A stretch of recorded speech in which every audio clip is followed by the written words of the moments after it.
On a commencé la plantation dans les années 95.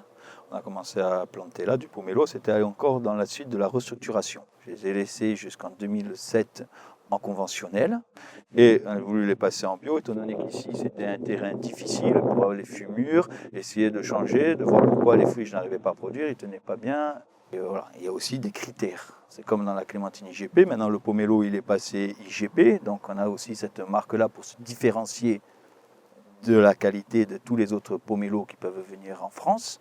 Voilà, on a cette différence-là. J'ai aussi mis là, cette année, on a fait ça, le bio di Corsica. Voilà. Donc, nous avons sur nos caisses toute la démarcation pour dire que le pomelo, et c'est vraiment un pomelo de Corse. Depuis X années, tous les fruits qui sont à l'extérieur, ils sont piqués, il y a une tache de rouille qui se développe et tous les fruits à l'extérieur, je ne peux pas les vendre, pas parce qu'ils ne sont pas bons, mais parce qu'ils ne sont, visuellement, ils sont tachés. Donc, notre travail, c'est d'essayer d'éviter de jeter tous ces fruits qui sont à l'extérieur. En mettant cette argile, donc un produit bio, comme je fais dans le conventionnel, ça c'est sur mon initiative, j'ai dit, il faut faire ces essais, un agriculteur doit être dans le champ, il doit regarder ses arbres, il doit essayer d'avancer et pas attendre que ce soit des techniciens, des ingénieurs, de tout ça, qui vont nous dire quoi faire dans notre verger.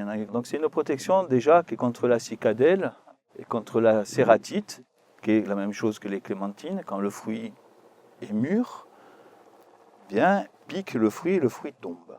Donc ça m'évite de mettre dans le bio, nous avons un produit qui s'appelle encore le Cinei Sapa.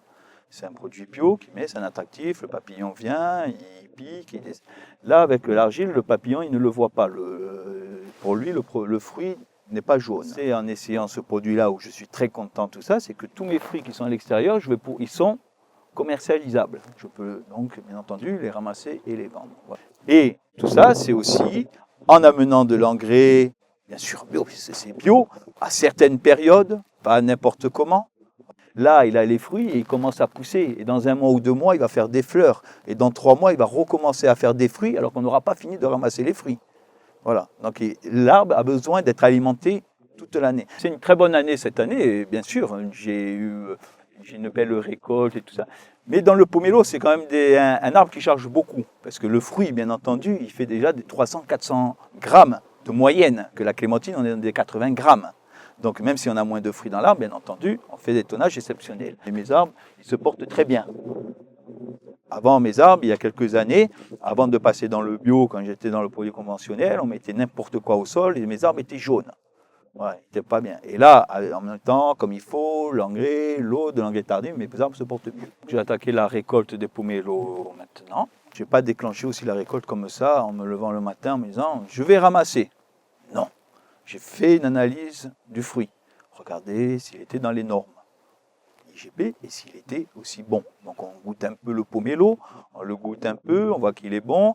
On commence à ramasser doucement pour que nos clients aient du pomelo, parce que je ne peux pas ramasser au dernier moment, voilà, pour que mes clients aient du pomelo corse de préférence. Et voilà, donc on ramasse doucement et on vend doucement.